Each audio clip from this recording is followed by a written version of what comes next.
जन्मोऽद्यस्य यतोऽन्मयादितरतश्चार्थेष्वभिद्विस्मरात् तेने ब्रह्महृदाय आदिकमये मुह्यन्ति यत्सूरयः तेजो वारिमृदां यथा विनिमयो यत्र त्रिसर्गो वृषा भावना स्वेन सदा निरस्तकुहकं सत्यं परं धीमहि आयुर्नश्यति पश्चादां प्रतिदिनं याति क्षयं यौवनं प्रत्यायान्ति गताः पुनर्न दिवसाः कालो जगद्भक्षकः लक्ष्मीस्तोयचरङ्गभङ्गजपदा विद्युच्चलं जीवितं तस्मात् मां शरणागतं करुणया त्वं रक्ष रक्षाधुना अज्ञानतिमिरान्धस्य ज्ञानाञ्जनशलाकया चक्षुः उन्मीलितं येन तस्मै श्रीगुरुवे नमः। आकाशात् पतितं तोयं यथा गच्छति सागरं सर्वदेव नमस्कार सद्गुरुकुमारं प्रति गच्छति। ಪ್ರಾತಸ್ಮರಣೀಯರಾಗಿರುವ ಜಗತ್ತಿಗೆ ಸಮಾನತೆಯನ್ನು ಸಾರಿ ಮಹತ್ತಾಗಿರ್ತಕ್ಕಂಥ ವಚನಶಾಸ್ತ್ರವನ್ನು ನೀಡಿರುವ ಬಸವಾದಿ ಸರ್ವಶಿವಶರಣರನ್ನು ಎನ್ನ ಹೃದಯ ಮಂದಿರದಲ್ಲಿ ಸ್ಮರಿಸುತ್ತಾ ಮಹಾನ್ ತಪಸ್ವಿಯಾಗಿರ್ತಕ್ಕಂಥ ಮಹಾತ್ಮ ದುರ್ಗುಂದೇಶ್ವರರ ಪಾವನ ಗದ್ದುಗೆಯನ್ನು ಎನ್ನ ಹೃದಯ ಮಂದಿರದಲ್ಲಿ ಸ್ಮರಿಸಿ ನೆಡಸೋಸಿಯ ಸಿದ್ಧ ಸಂಸ್ಥಾನ ಮಠದ ಸಮಸ್ತ ಪೀಠ ಪರಂಪರೆಗೆ ನಮಸ್ತಕನಾಗಿ ಸಮಾಜದ ಸಂಜೀವಿನಿಯಾಗಿರುವ ಸಮಾಜೋದ್ಧಾರಕರು ಆಗಿರುವ ಸಮಾಜವೇ ಉಸಿರಾಗಿ ಬಾಳಿ ಬದುಕಿರುವ ಹನಗೆಲ್ಲರೂ ಕುಮಾರ ಮಹಾಶ್ರೀಯೋಧರನ್ನು ನನ್ನ ಹೃದಯ ಮಂದಿರದಲ್ಲಿ ಧ್ಯಾನಿಸುತ್ತಾ ಸದಾಕಾಲ ನಮ್ಮ ನಿಮ್ಮೆಲ್ಲರಿಗೂ ಮಾರ್ಗದರ್ಶನವನ್ನು ನೀಡುತ್ತಾ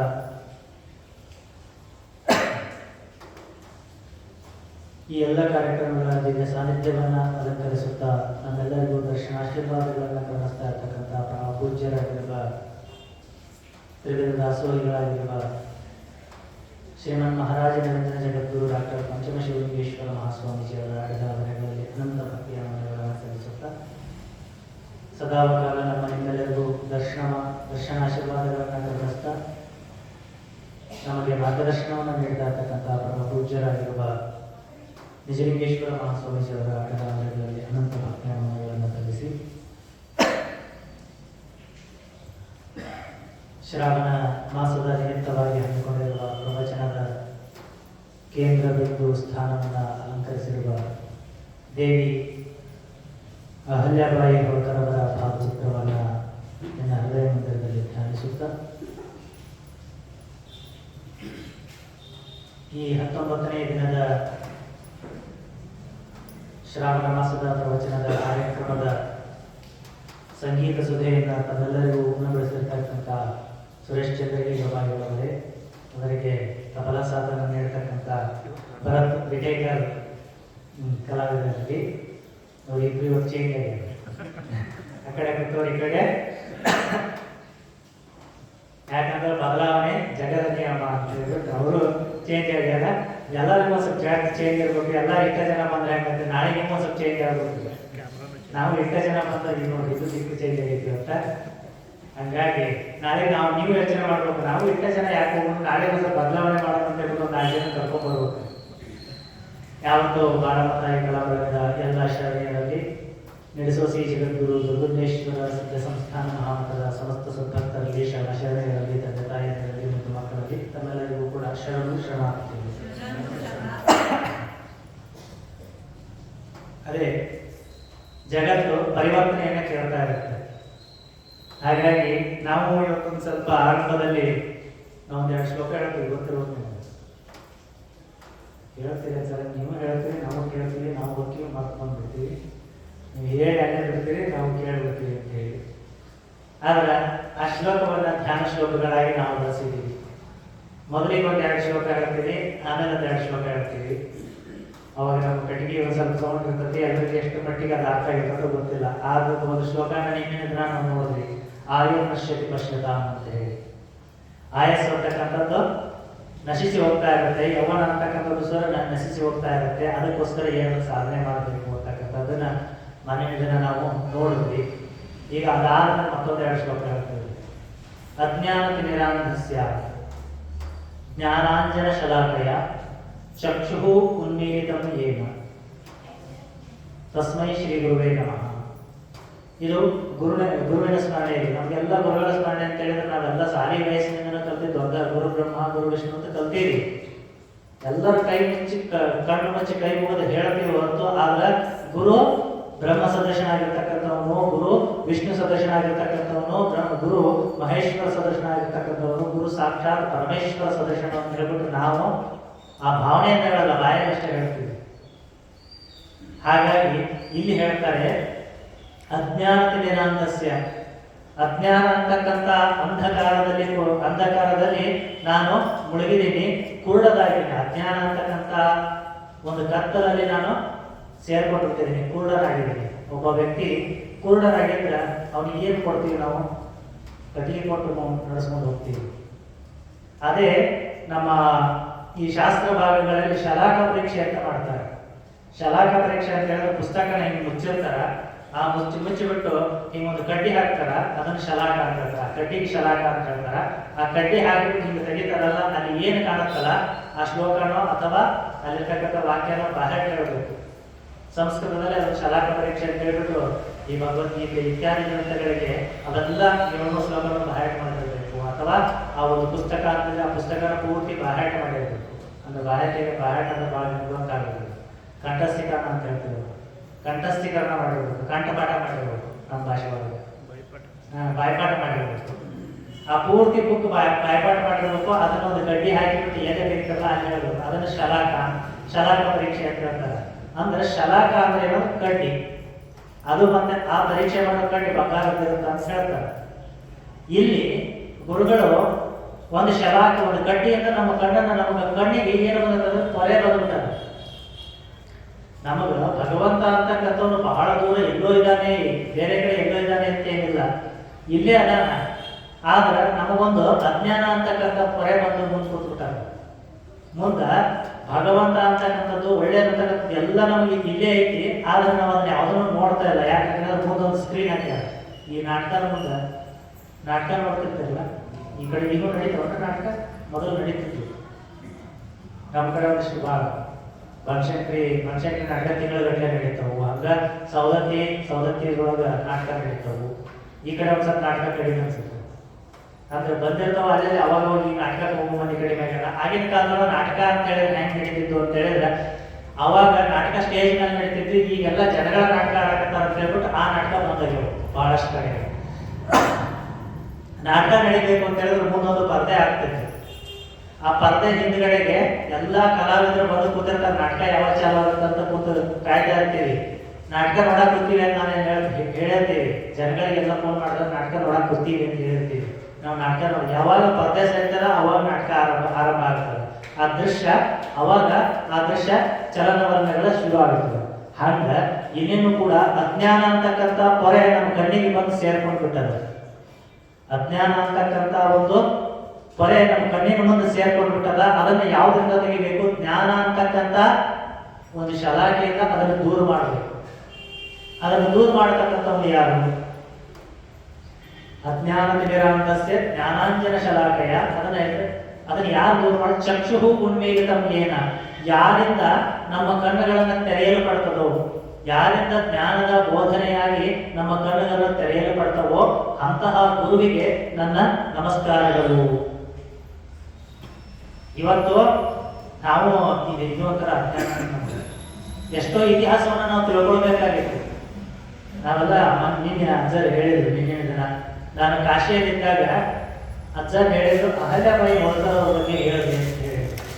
ಈಗ ಎಲ್ಲೋ ನೋಡ್ಬೇಕಾಯ್ತಾರೆ ಹೆಸರು ಅಂತ ಹೇಳಿ ಭಾಳ ಅನಿಸ್ತು.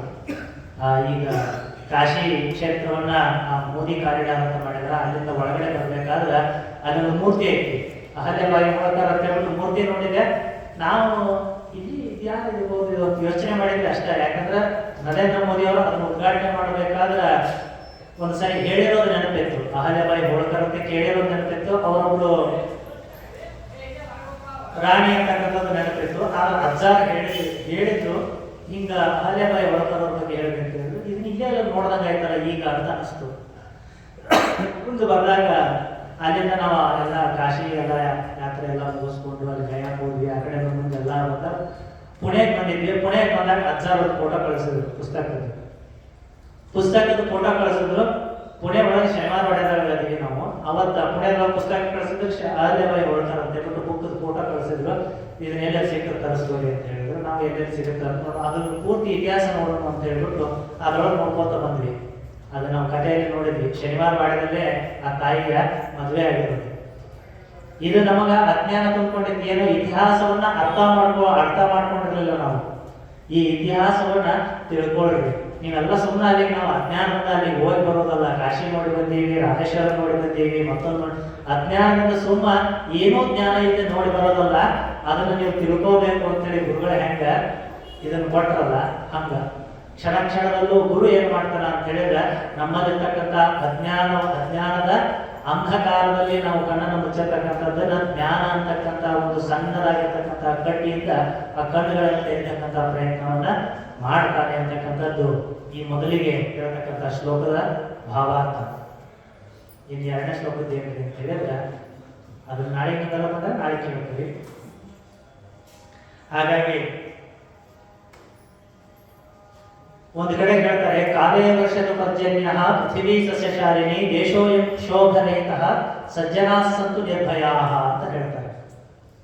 ಒಂದು ಕಡೆ ಸಂಸ್ಕೃತ ಸುಭಾಷಿತಕಾರರು ಸದಾಕಾಲ ದೇವರಿಗೆ ಪ್ರಾರ್ಥನೆ ಮಾಡಬೇಕಾದ್ರೆ ಇದನ್ನ ಯಾವಾಗಲೂ ಹೇಳ್ತಾರೆ, ಕಾಲೇ ವರ್ಷದ ಪರ್ಜನ್ಯ.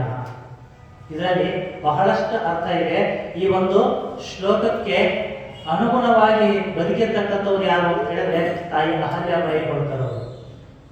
ಈ ಶ್ಲೋಕವನ್ನ ಅವನ್ನೇ ನೋಡಿ ರಚಿಸಿದಾರೋ ಅಥವಾ ಅವ್ರು ಮಾಡ್ತಾ ಇರ್ತಕ್ಕಂಥ ಕಾರ್ಯಗಳನ್ನು ನೋಡಿ ರಚಿಸಿದಾರೋ ಅಂತಕ್ಕಂಥದ್ದು ಸಂದೇಹ ಬರಬೇಕು. ಅಷ್ಟರ ಮಟ್ಟಿಗೆ ಕಾರ್ಯಗಳನ್ನ ಮಾಡಿದ್ರು.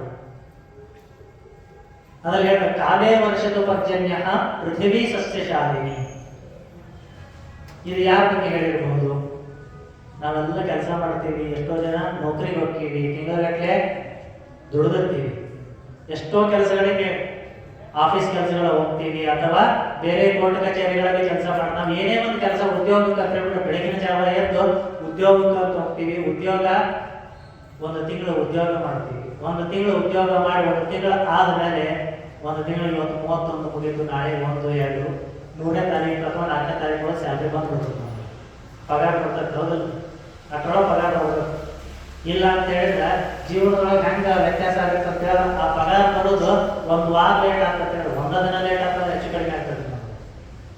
ಹೌದು, 1 ದಿನ ಇವತ್ತು ಬರೋ ಪಗಾರ ನಾಳೆಗೆ ಇವತ್ತು ಶನಿವಾರ ದಿವಸ ಬರಬೇಕಾಗಿತ್ತು, ಶುಕ್ರವಾರ ಬರಬೇಕಾಗಿತ್ತು, ಬರೋದಿಲ್ಲ. ನಾಳೆ 2ನೇ ಶನಿವಾರ, ನಾಳೆ ಭಾನುವಾರ, ಸೋಮವಾರ ನಾವೆಲ್ಲರಿಗೂ ಹಾಲು ಕೊಡ್ತೀವಿ ಅಂತೇಳಿ, ನೀರು ಕೊಡ್ತೀವಿ ಅಂತೇಳಿ, ಪೇಪರ್ ಮೇವು ಕೊಡ್ತೀವಿ ಅಂತೇಳಿ, ಎಲ್ಲರಿಗೂ ಕೊಡ್ತೀವಿ ಅಂತೇಳಿ ಇನ್ನೂ ಬಂದಿಲ್ಲಲ್ಲ ಅಂತ ಕಾಯ್ಕೊಂಡು ಕುಂದಿರ್ತೀವಿ ನಾವು. ಹೌದಲ್ಲ? ಒಂದು ದಿವಸ ಬರೋದು ಹೆಚ್ಚು ಕಡಿಮೆ ಆಯ್ತು ಅಂತ ಹೇಳಿದ್ರೆ ನಮಗ ಇಷ್ಟು ಕಷ್ಟ ಆಗುತ್ತೆ. ತಿಂಗಳ ಪಗಾರ ಬರಲಿ. ಇನ್ನು ಪಾಪ ರೈತರು ಎಷ್ಟು ವರ್ಷಗಟ್ಟಲೆ ಕಷ್ಟಪಟ್ಟು ತಿಂಗಳಗಟ್ಟಲೆ ಕಷ್ಟಪಟ್ಟು 6 ತಿಂಗಳು ಅದಕ್ಕೋಸ್ಕರ ಎಲ್ಲ ನಮ್ಮಲ್ಲಿರ್ತಕ್ಕಂಥದ್ದನ್ನು ಎಲ್ಲವನ್ನ ಶ್ರಮವನ್ನು ಹಾಕಿರ್ತಾರ. ನಮ್ಮಲ್ಲಿರ್ತಕ್ಕಂಥ ಸಂಪತ್ತನ್ನು ಆ ಭೂಮಿಗೆ ಹಾಕಿರ್ತಾರೆ. ಆ ಭೂಮಿಗೆ ಹಾಕಿ ಅವರು ಬೆಳೆಗೋಸ್ಕರ ಕಾಯ್ತಾ ಇರ್ತಾರೆ. ಹೌದಿಲ್ಲ? ರೈತರಿಗೆ ಆ ಪಾಪ 1 ವರ್ಷ ಕಷ್ಟಪಟ್ಟು ಎಲ್ಲ ಬಿತ್ತಿ ಬೆಳೆದು ಕಷ್ಟಪಟ್ಟು ದೇವರು ಸುರಿಸಿ ಬೆಳೆದಿರ್ತಾನೆ. ಆ ಟೈಮಿಗೆ ಏನಾಗ್ತದೆ ಅಂತ ಹೇಳಿದ್ರೆ ಒಂದರ ಮಳೆಯನ್ನು ಕೈ ಕೊಟ್ಟಿರ್ತದೆ. ಇಲ್ಲ ಅಂತ ಹೇಳಿದ್ರೆ ಆ ವ್ಯಕ್ತಿಗೆ ಬೆಲೆಯಾದ ಸರಿಯಾಗಿ ಸಿಕ್ಕಿರಲ್ಲ, ಇಲ್ಲ ಫಲಾದ ಸರಿ ಬಂದಿರಲ್ಲ. ಅದಕ್ಕೋಸ್ಕರ ಈ ಸಂಸ್ಕೃತ ಸುಭಾಷಿತಕಾರ ಹೇಳ್ತಾರೆ, ಕಾಲೇ ವರ್ಷದ ಪರ್ಜನ್ಯ. ನೀನು ಅಕಾಲದಲ್ಲಿ ವೃಷ್ಟಿ ಆಗಬೇಡ, ಕಾಲಕ್ಕೆ ಸರಿಯಾಗಿ ನೀನು ಮಳೆಯಾಗು. ಕಾಲೇ ವರ್ಷದ ಸರ್ಜನ್ಯ ಪೃಥ್ವೀ ಸಸ್ಯಶಾಲಿನಿ. ಸಸ್ಯಶಾಲಿನಿ ಆಗಿರ್ತಕ್ಕಂಥ ಪೃಥ್ವಿ ಯಾವತ್ತೂ ಕೂಡ ಸಸ್ಯಗಳಿಂದ ತುಂಬಿರಲಿ, ಹಚ್ಚ ಹಸಿರಾಗಿರ್ತಕ್ಕಂಥ ಪೃಥ್ವಿ ಈ ಲೋಕದಲ್ಲಿ ಇರಲಿ ಅಂತ ಹೇಳಿದ್ರೆ ಇದರ ಅರ್ಥ ನನ್ನ ದೇಶದಲ್ಲಿರ್ತಕ್ಕಂಥ ರೈತರು ಸಮೃದ್ಧವಾಗಿ ಇರಲಿ ಇರ್ತಕ್ಕಂಥ ಆಸೆಯನ್ನು ಹೊತ್ತಿರ್ತಕ್ಕಂಥದ್ದು. ದೇಶೋಯಂ ಕ್ಷೋಭರಹಿತ ಅಂತ ಹೇಳ್ತಾರೆ. ಈ ದೇಶ ಅಂತಕ್ಕಂಥದ್ದು ಯಾವ ಒಂದು ಕ್ಷೋಭೆನೇ ಇರಬಾರ್ದು, ಯಾರಿಗೂ ಹಸಿವು ಅಂತಕ್ಕಂಥದ್ದು ಇರಬಾರ್ದು, ಯಾರಿಗೂ ಉಟ್ಕೊಳ್ಳೋದಕ್ಕೆ ಬಟ್ಟೆ ಇಲ್ಲ ಅಂತಕ್ಕಂಥ ಕೊರತೆಗಳಿರಬಾರ್ದು. ಆ ಕ್ಷೋಭರಹಿತವಾಗಿರ್ತಕ್ಕಂಥ ದೇಶ ಇದು ಯಾವಾಗಲೂ ಆಗಲಿ ಅಂತ ಹೇಳ್ಬಿಟ್ಟು ಬೆಳಗಿನ ಜಾವ ನಾವು ಮಾಡ್ತಕ್ಕಂಥ ಪ್ರಾರ್ಥನೆ. ಇದನ್ನ ಎಷ್ಟೋ ಜನ ನಾವು ಸಣ್ಣವರಿಂದ ಮನೆಯಾಗೆಲ್ಲ ಹೇಳುತ್ತಿದ್ರು, ಇತ್ತೀಚೆಗೆ ಎಷ್ಟೋ ಜನ ಹೇಳೋದು ಬಿಟ್ಟುಬಿಟ್ಟಾರೆ. ನಾವು ಬೆಳಗ್ಗೆ ಮೇಲೆ ಕರಾಗ್ರೆ ವಸತಿ ಲಕ್ಷ್ಮಿ ಅವನು ಹೇಳ್ತಿದ್ರು. ಎಷ್ಟೋ ಸಂಸ್ಕಾರಗಳು ನಮ್ಮಲ್ಲಿ ಏನಾಗ್ಬಿಟ್ಟು ಅಂತ ಹೇಳಿದ್ರೆ ಬಿಟ್ಟು ಬಿಟ್ಟಿವಿ. ಯಾಕಂತ ಹೇಳಿದ್ರೆ ಇದರ ಅರ್ಥ ನಮಗ್ ಗೊತ್ತಿಲ್ಲ. ನಮಗ್ ಗೊತ್ತಿಲ್ಲ ಅಂದ್ರೆ ಹುಡುಗರು ಏನ್ ಕೇಳಕ್ ಸಾಕಾಗುತ್ತೆ. ಇದನ್ನು ಬೆಳಗಿನ ಜಾವ ನಾವು ಪ್ರಾರ್ಥನೆಯನ್ನು ಮಾಡಬೇಕು. ಈ ತರದ ಪ್ರಾರ್ಥನೆಯನ್ನು ತಾಯಿ ಅಹಲ್ಯಾಬಾಯಿ ಹೋಳ್ಕರ್ ಅವರು ಮಾಡ್ತಿದ್ರು. ಈ ನಾಡಿನಲ್ಲಿರ್ತಕ್ಕಂಥವ್ರು ಎಲ್ಲರೂ ಈ ಮಹೇಶ್ವರದ ರಾಜಧಾನಿಯಲ್ಲಿರ್ತಕ್ಕಂಥವ್ರು ಅವ್ರು ಯೋಚನೆ ಮಾಡಿ ಸರ್ವಜ್ಞ ಹೇಳ್ತಾನೆ ಒಂದು ಕಡೆಗೆ ಏನು ಅಂತ ಹೇಳಿದ್ರೆ, ರಾಟಿ ಮೇಟಿಗಳೆರಡು ನಿಲ್ಲೇ ಜಗದಾಟ ನಿಲ್ಲುವುದು ಸರ್ವಜ್ಞ ಅಂತ ಹೇಳ್ತಾರೆ.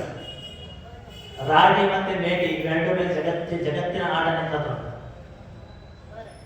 ಇದು ಬಹಳ ವಿಚಾರ ಮಾಡಿದ್ರೆ ಹೇಳೋದಕ್ಕೆ ಬಹಳ ಇಷ್ಟ ಸಣ್ಣ ವಾಕ್ಯ ಅನ್ಸುತ್ತೆ, ವಿಚಾರ ಮಾಡಕ್ಕಂದ್ರೆ ಬಹಳ ದೊಡ್ಡದು. ರಾಟಿ ಅಂತ ಹೇಳಿದ್ರೆ ಅವಾಗ ಈ ಗಾಂಧಿ ನೋಡಿದ್ವಿ.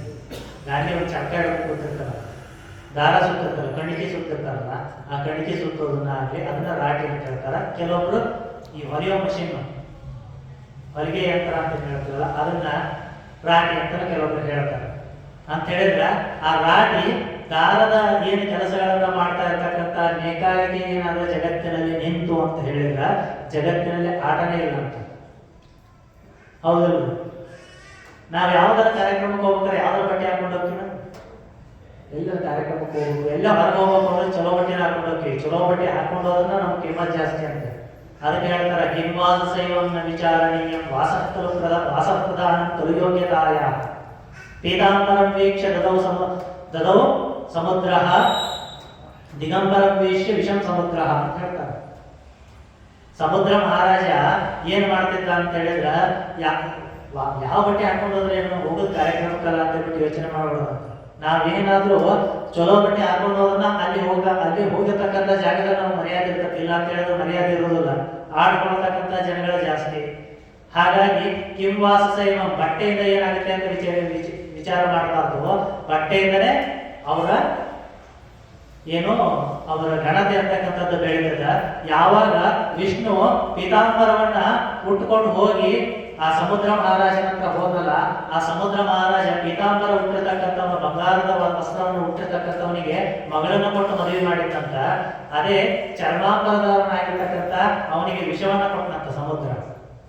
ಆ ಕಥೆಗಳು ಬೇರೆ ತರ ರೂಪದಲ್ಲಿ ಬರ್ತಲ್ಲ. ಆದ್ರೆ ಸಂಸ್ಕೃತ ಸುಭಾಷಿತಗಾರ ಯಾವ ತರ ಹೇಳ್ತಾರೆ ಅಂತ ಹೇಳಿದ್ರೆ, ಬಟ್ಟೆಗೂ ಒಂದು ಘನತೆ, ಬಟ್ಟೆನೂ ಒಬ್ಬ ಮನುಷ್ಯನಿಗೆ ಘನತೆಯನ್ನು ಕೊಡ್ತದ ಅಂತ ಹೇಳೋದಕ್ಕೋಸ್ಕರ ಅದಕ್ಕೆ ರಾಟಿ ಅಂತಕ್ಕಂಥದ್ದು ಜಗತ್ತಿನಲ್ಲಿ ನಿಂತು ಅಂತ ಹೇಳಿದ್ರೆ ಜಗತ್ತಿನ ಆಟ ನಿಲ್ತದ ಅಂತ ಹೇಳ್ತಾರ. ಇನ್ನು ಮೇಟಿ ಅಂತ ಹೇಳಿದ್ರೆ ಉಳುಮೆ ಮಾಡ್ಬೇಕಾದ್ರೆ ನೇಗಿಲು, ಮೇಟಿ, ರಂಟಿ ಅಂತ ಭಾಳ ಹೇಳ್ತಾರೆ. ನಮ್ಗೆ ಯಾಕಂದ್ರೆ ಆ ಉಳುಮೆ ಪದಾರ್ಥಗಳು ಬಹಳಷ್ಟು ಗೊತ್ತಿಲ್ಲ. ಯಾಕಂತ ಹೇಳಿದ್ರೆ ನಮಗೂ ಹಿಂಗೆ, ಯಾಕಂತ ಹೇಳಿದ್ರೆ ರೈತರ ಒಂದು ಮನೆತನದಲ್ಲಿ ಬಂದಾಗ ಅವ್ರು ನಮ್ಮ ಆ ಕಡೆಯಿಂದ ಸಂಪರ್ಕಗಳ ಕಡಿಮೆ ಆದ್ರಿಂದ ನಾವು ಅಷ್ಟು ಶಬ್ದಗಳ ಬಳಕೆ ಮಾಡೋದು. ಈಗ ರೈತರ ಜೊತೆ ಒಂದ್ ಸ್ವಲ್ಪ ಸಂಪರ್ಕಗಳಾದ್ಮೇಲೆ ಅವ್ರು ಇವತ್ತು ರಂಟಿ ಹೊಡಿದೈತ್ರಿ, ಎಡಿ ಹೊಡಿದೈತ್ರಿ ಅಂತ ಹೇಳ್ತಾರೆ. ಹಂಗಂದ್ರೆ ಏನಂತ ಇತ್ತೀಚೆಗೆ ಕೇಳ್ತಿರ್ಬಾಕತ್ತೀವಿ ನಾವು. ಎಡಿ ಹೊಡಿದಂದ್ರೆ ಏನು, ಯಾವ ಸಂದರ್ಭದಲ್ಲಿ ಎಡಿ ಹೊಡಿಬೇಕು, ಯಾವ ಟೈಮಲ್ಲಿ ಬಿತ್ತನೆ ಕಾರ್ಯ ಮಾಡಬೇಕು. ನಾವೆಲ್ಲ ಏನಂತ ಹೇಳಿದ್ರೆ ನೇಗಿಲು ಹಿಡ್ಕೊಂಡು ಹೊಲಸಲ್ಲ ಬಿತ್ತಾಕೊಂಡು ಅಂತ ತಿಳ್ಕೊತೀವಿ. ಆದ್ರೆ ನೇಗಿಲು ಬರೀ ಬಿತ್ತದ ಕಟ್ಟ ತಗೊಂಡು ಹೋಗ್ತಿರ್ಲಿಲ್ಲ. ಹಂಗಾಗಿ ಅದನ್ನ ಹೇಳ್ತಾರೆ, ರಾಟಿ ಮೇಟಿ ಇವೆರಡೂ ನಿಂತು ಅಂತ ಹೇಳಿದ್ರೆ ಜಗತ್ತಿನ ಆಟ ನಿಲ್ತದೆ. ಇದು ತಾಯಿ ಅಹಲ್ಯಾಬಾಯಿ ಹೋಳ್ಕರ್ ಅವರಿಗೆ ಚೆನ್ನಾಗಿ ಗೊತ್ತಿತ್ತು. ಅದಕ್ಕೋಸ್ಕರನೇ ಅವರು ಮಹೇಶ್ವರದ ರಾಜಧಾನಿಯನ್ನ ಮಾಡಿದಾಗ ಮೊಟ್ಟ ಮೊದಲನೇದಾಗಿ ಅವರು ಮಾಡಿರ್ತಕ್ಕಂಥ ಕೆಲಸ ಏನು ಅಂತ ಹೇಳಿದ್ರೆ, ಅಲ್ಲಿರ್ತಕ್ಕಂಥ ಎಲ್ಲರಿಗೂ ಮೊದಲು ಉದ್ಯೋಗ ಸಿಗಬೇಕು. ರಾಜಧಾನಿ ಅಂತ ಅನಿಸ್ಕೊಳ್ಬೇಕು. ನಾವೆಲ್ಲ ಬಂದಿಲ್ಲಿ ರಾಜರೆಲ್ಲ ನಮಗೆ ಬೇಕಾಗಿರ್ತಕ್ಕಂಥ ವ್ಯವಸ್ಥೆಗಳನ್ನ ಇಲ್ಲಿ ಮಾಡ್ಕೊಂಡು ಕೊಡ್ತೀವಿ ಅಂತ ಹೇಳಿದ್ರೆ, ಇಲ್ಲಿ ಜನಗಳೇ ಇಲ್ಲ ಅಂದ್ರೆ ಇಲ್ಲಿ ಏನು ರಾಜ್ಯಭಾರ ಮಾಡೋದಕ್ಕೆ ಸಾಧ್ಯ ಆಗ್ತದೆ? ಜನಗಳು ಬರೋದು ಹೋಗೋದು ಇರಬೇಕು, ಅದರ ಜೊತೆಗೆ ಇಲ್ಲೇ ಉತ್ಪನ್ನಗಳು ಸಿದ್ಧವಾಗಬೇಕು. ಅದಕ್ಕೆ ಆ ತಾಯಿ ಅಹಲ್ಯಾಬಾಯಿ ಹೋಳ್ಕರ್ ಅವರು ವಿಚಾರ ಮಾಡ್ತಾರ, ಇಲ್ಲಿರ್ತಕ್ಕಂಥ ಜನಗಳಿಗೆ ಏನನ್ನ ಕಲಿಸ್ಬೋದು, ಅವರಿಗೆ ಏನನ್ನ ಕಲಿಸ್ಬೋದು ಅಂತ ಬಹಳ ವಿಚಾರ ಮಾಡಿ, ಯಾರಿಗಾದ್ರೂ ಎಲ್ಲರಿಗೂ ಕಲಿಸ್ಬೇಕು ಅಂತ ವಿಚಾರ ಮಾಡಿ ಅವಾಗ ಸೂರತ್ತಿನಿಂದ ನೇಕಾರ ಮನೆತನಗಳನ್ನ ಕಲಿಸ್ತಾರೆ. ಪ್ರಭಾವಿ ನೇಕಾರಿ ಮನೆತನಗಳನ್ನ ಕರೆಸಿ ಅವರಿಗೆ ಎಲ್ಲ ಸವಲತ್ತುಗಳನ್ನ ಒದಗಿಸಿಕೊಡ್ತಾರೆ. ಅವರಿಗೆ ಉಳ್ಕೊಳ್ಳೋದಕ್ಕಾಗಿರ್ಬೋದು, ಊಟದಕ್ಕೆ ಎಲ್ಲ ಸವಲತ್ತುಗಳನ್ನ ಒದಗಿಸಿಕೊಟ್ಟು ಅವರಿಗೆ ಏನ್ ಹೇಳ್ತಾರೆ ಅಂದ್ರೆ, ಮಹೇಶ್ವರದಲ್ಲಿರ್ತಕ್ಕಂಥ ಜನರಿಗೆ ನೀವು ನೇಕಾರಿಕೆ ಟ್ರೈನಿಂಗ್ ಕೊಡಬೇಕು. ಆ ಟ್ರೈನಿಂಗ್ ಕೊಡೋದ್ರ ಮೂಲಕ ಅವರು ನೇಕಾರಿಕೆಯನ್ನ ಚೆನ್ನಾಗಿ ಕಲಿಯಬೇಕು. ಅವರಿಗೆ ಮಗ್ಗವನ್ನ ಯಾವ ತರ ಹಾಕಬೇಕು, ಮಗ್ಗಕ್ಕೆ ದಾರವನ್ನ ಯಾವ ತರ ಸಿದ್ಧಪಡಿಸ್ಕೊಳ್ಬೇಕು, ದಾರವನ್ನ ಯಾವ ತರ ಒಂದು ಬಟ್ಟೆಯನ್ನ ಸುಮಧುರವಾಗಿ ಸುಂದರವಾಗಿ ಅದ್ಭುತವಾಗಿ ನೇಯಬೇಕು ಅಂತಕ್ಕಂಥದ್ದನ್ನು ನೀವೆಲ್ಲರಿಗೂ ಹೇಳ್ಕೊಳ್ಬೇಕು ಅಂತೇಳಿ ಪ್ರಭಾವಿ ನೇಕಾರ ಮಂಥನಗಳನ್ನ ಆ ಸೂರತ್ಗೆ ಕರೆಸಿಕೊಂಡು ಸೂರತ್ನಿಂದ ಮಹೇಶ್ವರಕ್ಕೆ ಕರೆಸಿಕೊಂಡು ಅವರಿಗೆ ತರಬೇತಿಯನ್ನ ಮಹೇಶ್ವರದ ಜನತೆಗೆ ತರಬೇತಿಯನ್ನು ನೀಡಲಾಗ್ತದೆ. ಆ ತರಬೇತಿಯನ್ನು ನೀಡಿದ ನಂತರ ಅವರು ಬಂದಿರತಕ್ಕಂಥವ್ರು ವಿಶೇಷವಾಗಿರ್ತಕ್ಕಂಥ ಆಕೃತಿಗಳನ್ನ ಆ ಸೀರೆಯಲ್ಲಿ ಬರಬೇಕು. ಇದು ಯಾರು ಕಲ್ಪನೆ ಮಾಡಿರಲಿಲ್ಲ. ಮಹೇಶ್ವರದಲ್ಲಿ ಅವಾಗ ಎಲ್ಲರೂ ತರಬೇತಿಯನ್ನು ಕಲಿತಾರ. ಬಹಳಷ್ಟು ಜನ ಆಸಕ್ತಿಯಿಂದ ಆ ತರಬೇತಿಯನ್ನು ಕಲ್ತಿರೋದಲ್ಲದೆ ಅದಕ್ಕೆ ಅನುಗುಣವಾಗಿ ಮಗ್ಗಗಳು ಸಹಿತ ಅಲ್ಲಿ ಸಿದ್ಧವಾಗಿ ಬಿಡ್ತವ. ಮಗ್ಗಗಳಲ್ಲಿ ಎಲ್ಲರೂ ಮನೆಯಿಂದಲೇ ನೇಗೆ ಕಾಯಕವನ್ನ ಮಾಡಬಹುದು ಅಂತೇಳಿ ಬೃಹತ್ ಆಗಿರ್ತಕ್ಕಂಥ ಒಂದು ಮಗ್ಗಗಳ ಕಾರ್ಖಾನೆಯನ್ನ, ಜವಳಿ ಕಾರ್ಖಾನೆಯನ್ನ ಹಾಕಿ ಬಿಡ್ತಾರೆ. ರಾಣಿ ಅಹಲ್ಯಾಬಾಯಿ ಹೋಳ್ಕರ್ ಅವರು ಅಲ್ಲಿ ಎಲ್ಲರಿಗೆ ಜನತೆಗೆ ಅನುಕೂಲ ಆಗಲಿ, ಬಂದು ಇಲ್ಲಿ ದುಡಿದು ಅವ್ರ ಪಗಾರ ತಗೊಂಡು ಹೋಗ್ಲಿ ಅಂತ ಹೇಳಿಬಿಟ್ಟು ಅಲ್ಲೇ ಒಂದು ಕಾರ್ಯವನ್ನು ಮಾಡ್ತಾರೆ. ಯಾಕೆ ಅಂತ ಹೇಳಿದ್ರೆ ಇಲ್ಲಿ ಜನತೆಗೆ ಉದ್ಯೋಗ ಸೃಷ್ಟಿ ಆಗಲಿ ಅಂತ ಹೇಳಿ. ಹಾಗಾಗಿ ಬಹಳ ಎಷ್ಟರ ಮಟ್ಟಿಗೆ ಆ ತಾಯಿ ಯೋಚನೆ ಮಾಡಿದ್ರು ಅಂತ ಹೇಳಿದ್ರೆ ಇದು ಮಹೇಶ್ವರದ ಸೀರೆ ಅಂತೇಳಿ ಗೊತ್ತಾಗಬೇಕು, ಇದು ಈ ಮಹೇಶ್ವರದ ಸೀರೆ ಅಂತ ಹೇಳ್ಬೇಕು, ಇದು ಪಬ್ಲಿಷ್ ಆಗಬೇಕು, ಇದೇ ಹೆಸರಿನಿಂದ ಪಬ್ಲಿಷ್ ಆಗಬೇಕು ಅಂತ ಹೇಳಿದ್ರೆ ಇದನ್ನು ನೋಡಿದವರೆಲ್ಲ ಇದು ಮಹೇಶ್ವರದ ಸೀರೆ ಅಂತ ಹೆಂಗೆ ಹೇಳಬೇಕು ಅಂತ ಹೇಳಿದ್ರೆ ಮಹೇಶ್ವರದ ಅರಮನೆಯ ಮೇಲೆ, ಕೋಟೆಯ ಮೇಲೆ ಯಾವ ಕೆತ್ತನೆಗಳಿದೆಯಲ್ಲ ಆ ಕೆತ್ತನೆಗಳು ಆಗಿನ ಕಾಲದಲ್ಲೇ ಸೀರೆಗಳ ಮೇಲೆ ಬರಬೇಕು ಅಂತ ವಿಚಾರ ಮಾಡಿದ್ರು. ಈಗ ನಮಗೊಂದು ಬಟ್ಟೆ ಮೇಲೆ ಯಾವ್ದು ಬೇಕಾದ ಡಿಸೈನ್ ಹಾಕಿಸ್ಕೊತೀವಿ ನಾವು, ಹೌದಿಲ್ಲ?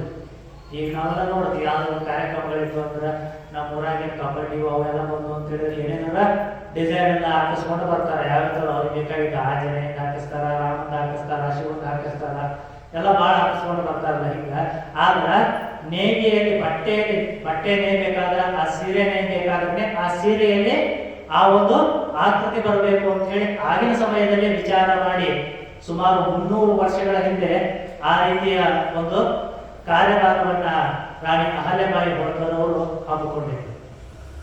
ಅದರ ಜೊತೆಗೆ 9 ಗಜದ ಸೀರೆ, 9 ಗಜ ಅಂತ ಹೇಳಿದ್ರೆ 9 ಗಜ ಅಂದ್ರೆ ಎಷ್ಟು ಕಾಲ ಅಂತ ಹೇಳ್ತೀವಿ?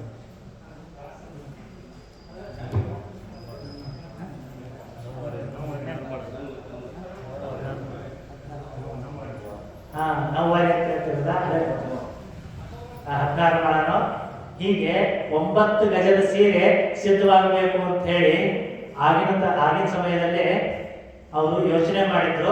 ಸ್ವತಃ ಅದಲ್ಲದೆ ಆ ಸೀರೆಯನ್ನು ಅವರು ಧರಿಸ್ತಾ ಇದ್ರಂತೆ.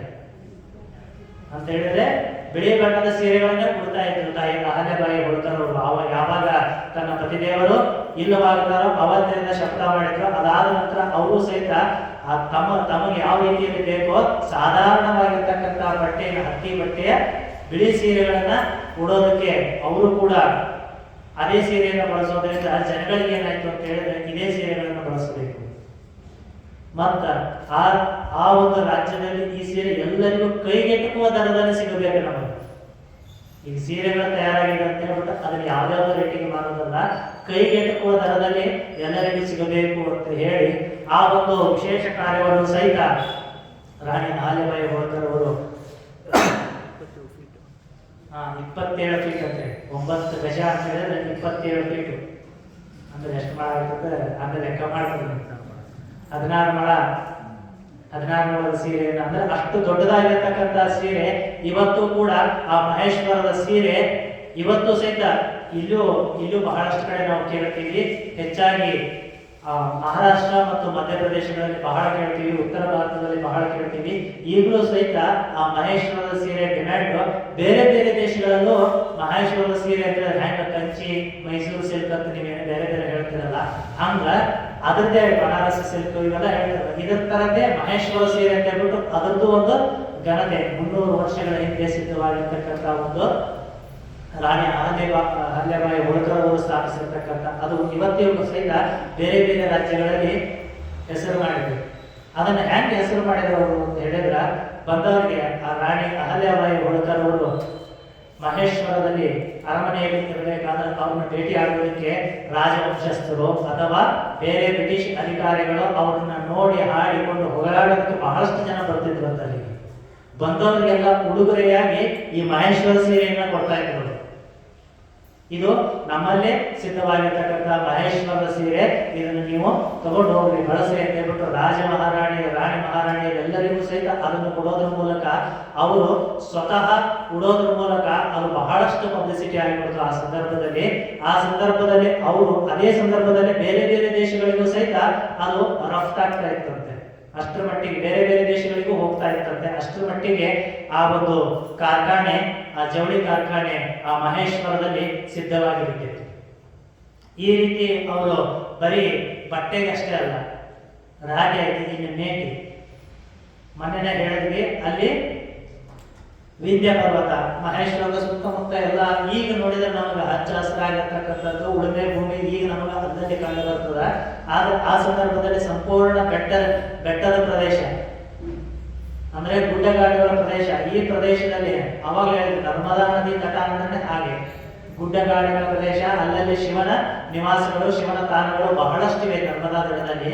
ಹೀಗೆ ನರ್ಮದಾ ನದಿಯನ್ನು ಸಾಕಷ್ಟು ಐತಿ. ಆದ್ರೆ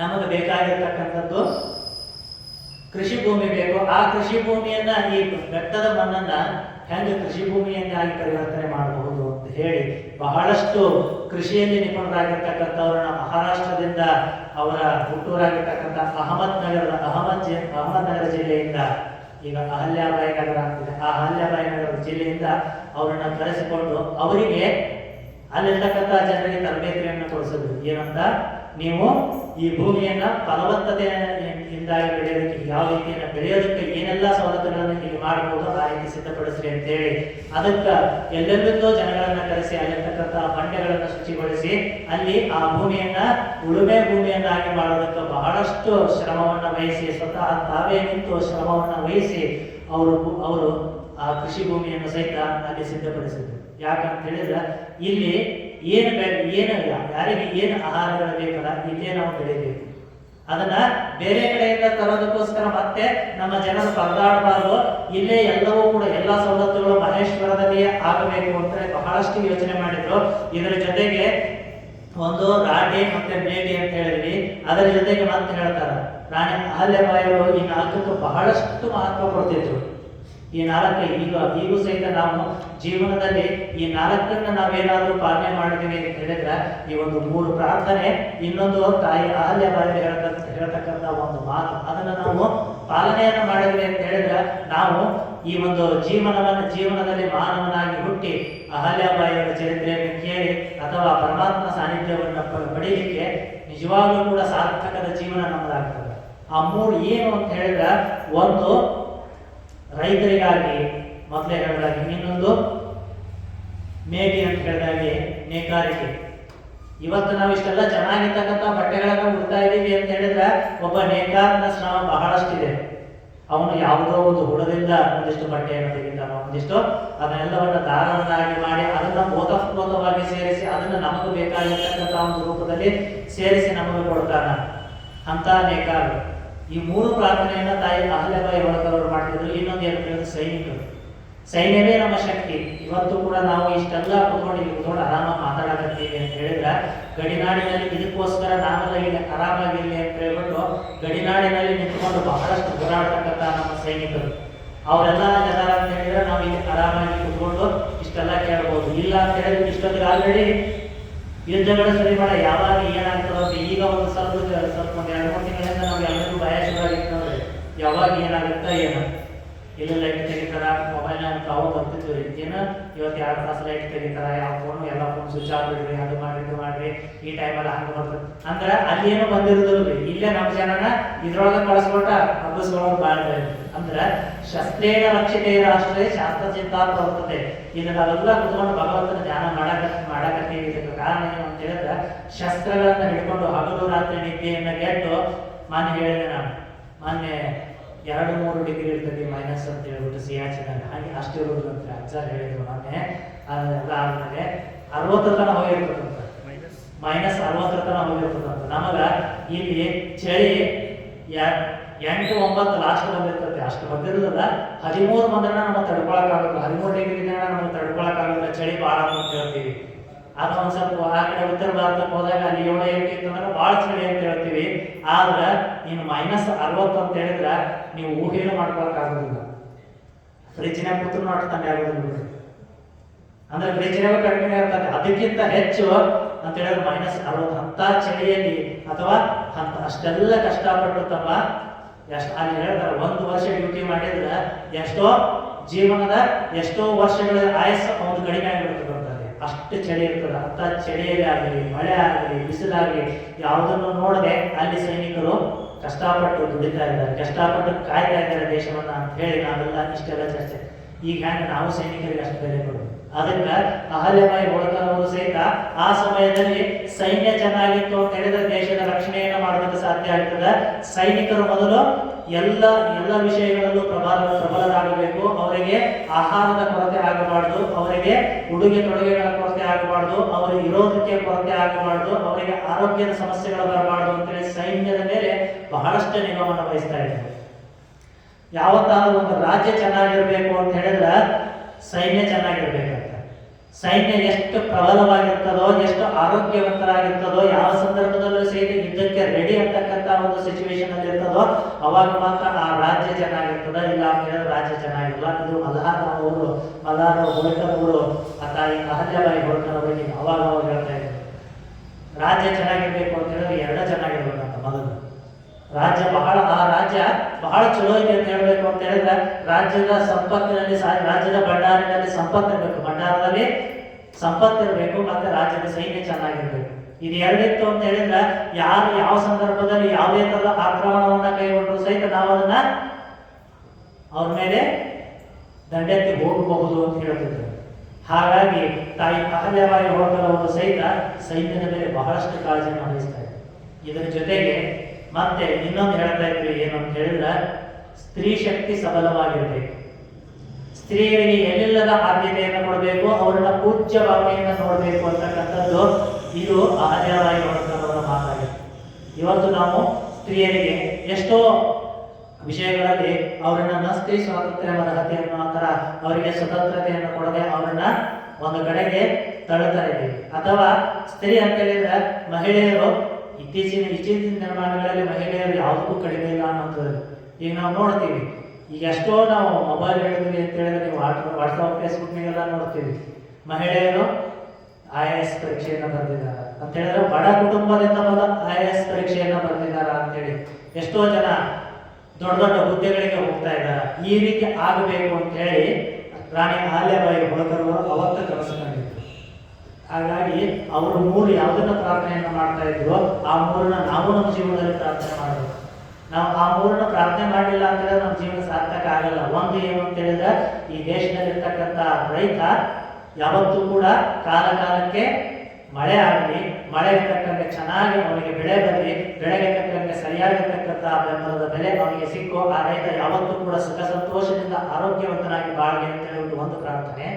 ಇನ್ನೊಂದು ಏನು ಅಂತ ಹೇಳಿದ್ರೆ ಈ ದೇಶದ ಗಡಿನಾಡಿನಲ್ಲಿರ್ತಕ್ಕಂಥ ನನ್ನ ಸೈನಿಕ ಅವನು ಆಯಸ್ಸು ಇನ್ನೂ ಗಟ್ಟಿಯಾಗಲಿ, ಅವನ ರಟ್ಟೆಗೆ ಬಲವಾಗಿರ್ತಕ್ಕಂಥ ಶಕ್ತಿಯನ್ನು ಕೊಟ್ಟು ಅವನು ಚೆನ್ನಾಗಿ ಬದುಕುವಂತೆ, ಯಾವುದೇ ತೊಂದರೆಗಳು ಬರದೇ ಇರುವಂತೆ ಅವನಿಗೆ ಗಟ್ಟಿಮುಟ್ಟಾಗಿರ್ತಕ್ಕಂಥ ಆಯಸ್ಸು ಸಿಗಲಿ, ಅವನ ರಟ್ಟೆಗೆ ಶಕ್ತಿ ಸಿಗಲಿ ಅಂತ ಹೇಳಿ ಒಂದು ಪ್ರಾರ್ಥನೆ. ಇನ್ನೊಂದು ಏನು ಅಂತ ಹೇಳಿದ್ರೆ ನಮ್ಮೆಲ್ಲರಿಗೂ ವಸ್ತ್ರದಾತನಾಗಿರ್ತಕ್ಕಂಥ ನೇಕಾರ ಸಂತೋಷದಿಂದ ಇರಲಿ. ಅವರು ಕೂಡ ನೇಕಾರ ಅಂತ ಹೇಳಿದ್ರೆ ಬಡವರು ಅಂತ ಹೇಳ್ತಾರೆ, ಬಡನೇಕಾರ ಅಂತ ಹೇಳ್ತಾರೆ. ಹಂಗೆ ಆ ನೇಕಾರ ಸಹಿತ ಬಹಳಷ್ಟು ಸಂತೋಷವಾಗಿರಲಿ ಅಂತಕ್ಕಂಥ ಮತ್ತೊಂದು ಪ್ರಾರ್ಥನೆ. ಇನ್ನೊಂದು ಏನಂತ ಹೇಳಿದ್ರೆ ಸ್ತ್ರೀಯರಿಗೆ ಯಾರು ಬೆಲೆ ಕೊಡ್ತಾರಲ್ಲ ಈ 3ನ್ನ ಪ್ರಾರ್ಥನೆಯನ್ನ ಮಾಡ್ತಾರೆ, ದೇವರ ಮುಂದೆ ಈ 3ನ್ನ ಪ್ರಾರ್ಥನೆಯನ್ನ ಮಾಡಬೇಕು. ಇನ್ನೊಂದು ಏನು ಅಂತ ಹೇಳಿದ್ರೆ ಸ್ತ್ರೀಯರಿಗೆ ಬಹಳಷ್ಟು ಬೆಲೆಯನ್ನ ಕೊಡಬೇಕು, ಬಹಳ ಬೆಲೆ ಕೊಡಬೇಕು. ಎಷ್ಟು ಮಾಡಿದ್ದಾರೆ ನಾವೆಲ್ಲ ಬೆಲೆ ಕೊಡೋದು ಅಂತ ಹೇಳಿದ್ರೆ ಏನು ಹೆಣ್ಮಕ್ಳಲ್ಲ ಅಂತೇಳಿ ಹಾಗಲ್ಲ. ಸ್ತ್ರೀಯನ್ನ ಗೌರವ ಸ್ಥಾನದ ಪೂಜ್ಯ ಸ್ಥಾನದಲ್ಲಿ ಯಾವ ಒಂದು ದೇಶದಲ್ಲೂ ಸಹಿತ ಸ್ತ್ರೀಯನ್ನ ತಾಯಿ ರೂಪದಲ್ಲಿ ಕಂಡಿಲ್ಲ. ಯಾವ ಒಂದು ದೇಶದಲ್ಲೂ ಸಹಿತ ಸ್ತ್ರೀಯನ್ನ ಒಂದು ಮಹತ್ತಾಗಿರ್ತಕ್ಕಂಥ ಒಂದು ಸ್ಥಾನದಲ್ಲಿ ಕೂರಿಸಿ ಅವರನ್ನ ಗೌರವಿಸಿಲ್ಲ. ಅದು ಗೌರವಿಸಿರೋದು ಈ ಒಂದು ಭಾರತದ ಭೂಮಿಯಲ್ಲಿ. ಸಾಕ್ಷಾತ್ ದೇವಿಯಂತೆ ಪೂಜಿಸಿದವರು ನಮ್ಮ ದೇಶದಲ್ಲಿ ಇದ್ದಾರೆ. ರಾಮಕೃಷ್ಣ ಪರಮಹಂಸರು ಅಂತ ಆಗಿ ಹೋಗ್ತಾರೆ. ಮನೆ ಜನ ಪೂಜ್ಯರು ಆಶೀರ್ವಚನವನ್ನು ನೀಡಬೇಕಾದ್ರೆ ಹೇಳಿದ್ರು ಎಲ್ಲರಿಗೂ ತಮ್ಮ ಮನದಿಯನ್ನ ಶಾರದಾ ದೇವಿಯನ್ನ ಸಾಕ್ಷಾತ್ ದೇವಿ ಅಂತೇಳಿ ದೇವರಂತೆ ಪೂಜಿಸಿದವರು ಅಂತ ಹೇಳಿದ್ರೆ ಅವರೊಂದು ಸ್ತ್ರೀ ಅಂತ ನೋಡಲಿಲ್ಲ. ಸಾಕ್ಷಾತ್ ದೇವಿ ನನ್ನ ಜೀವನವನ್ನು ಉದ್ಧಾರ ಮಾಡಲಿಕ್ಕೆ ಬಂದಿರತಕ್ಕಂಥ ನನ್ನ ಅರ್ಧಾಂಗಿ ಅಲ್ಲ, ನನ್ನ ದೇವಿ ಅಂತೇಳಿ ಪೂಜೆ ಮಾಡಿದ್ದಾರೆ. ಎಷ್ಟೋ ಜನ ಹೀಗೆ ಸ್ತ್ರೀಯರಿಗೆ ಮಹತ್ತಾಗಿರ್ತಕ್ಕಂಥ ಬೆಲೆಯನ್ನು ಕೊಡಬೇಕು, ಅವರಿಗೂ ಕೂಡ ಆತ್ಮವಿಶ್ವಾಸವನ್ನು ಗಟ್ಟಿಗೊಳಿಸಬೇಕು ಅಂತೇಳಿ ಅಹಲ್ಯಾಬಾಯಿ ಹೋಳ್ಕರ್ ಅವರು ಅವಾಗ ಹೇಳ್ತಾ ಇದ್ರು ಅಂತ ಹೇಳಿ ಈ ಪೀಠಿಕಾ ಭಾಗವನ್ನು ನೋಡ್ತಾ ಇವತ್ತು ನೇಕಾರ ಸಂತನಾಗಿರ್ತಕ್ಕಂಥ ಹ್ಯಾಗ ನೇಗಿನ ನೇಯಬೇಕು ಅಂತ ಹೇಳ್ಬಿಟ್ಟು ಅವರು ವಚನ ಹೇಳ್ಯಾರ, ಭಾರಿ ಚಂದ ಹೇಳ್ಯಾರ. ಆ ವಚನವನ್ನು ನಮ್ಮ ಗವಾಯಿಗಳು ಹೇಳ್ತಾರ. ಅದಾದ್ಮೇಲೆ ಮತ್ತೆ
ನೀವು ಚಪ್ಪಾಳೆ ಹೊಡೆಯೋದು ಯಾಕೆ ಚೆನ್ನಾಗಿರ್ತಾರಲ್ಲ ಅದಕ್ಕೆ ಅಜ್ಜಾರ ಅಪ್ಲೈ ಹಚ್ಚಕತ್ತಾರ ಅಂತ ಹೇಳಿ ನೀವು ಅದೇ ರೀತಿ ಚಪ್ಪಾಳೆ ಹೊಡಿಲಿಲ್ಲ ಅಂತ ಹೇಳಿದ್ರೆ ಅಲ್ಲಿಗೂ ಕೇಳೋದು.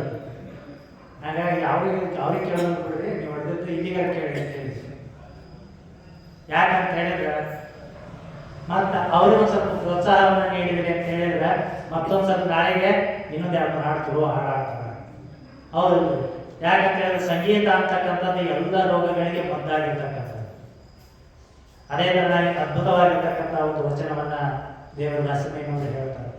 ಉಂಗಿಯ ನಿಗಚಿ ಸರಿಗೆಯ ಸಮಗೊಳಿಸಿ ಸಮಗಾಲ ನಿಕ್ಕಿ ಅನಿಗಳ ಮೆಟ್ಟಿದೆ ಹಿಡಿದ ಲಾಳಿಯ ಮುಳ್ಳು ಖಂಡಿಕೆಯನ್ನು ಗಿತ್ತು ಈ ಸೀರೆ ನೇದವರು ನಾನೋ ನೀನೋ ರಾಮನಾಥ ಅಂತ ಹೇಳ್ತಾರೆ. ಒಂದ್ಸರಿ ದಾಸಿಮಯ್ಯನವರು 12 ವರ್ಷಗಳ ಕಾಲ ಕುಳಿತು ಒಂದು ಸೀರೆಯನ್ನು ನೇತಾರೆ.